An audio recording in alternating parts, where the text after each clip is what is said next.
eBotswana ikubeke kwacaca ukuthi wonke umuntu longakagomi akakemukeleki kulela live labo. Kugoma ngalokuphelele kusho ukuthi kufanele ube uthethe emathonsi lamabili emjovo wokugoma.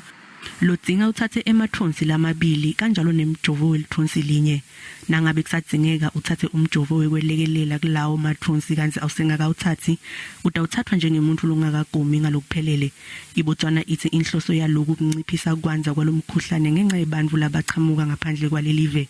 Kepha Bashayeli bemaloli labanekuhambela lelive abakakujabuleli lokhu. When I went for the vaccination, I went for the vaccination for my private use, instead to protect my family. But now they told me that there's only going to be one injection. Now they say we need the boost. For what?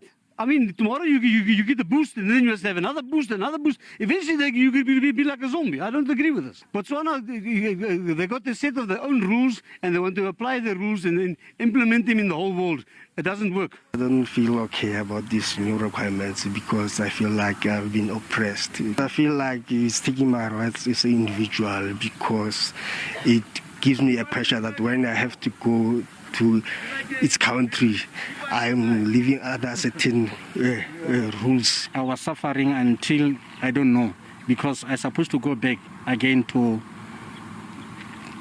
the clinic or to the doctor to repeat myself about vaccination.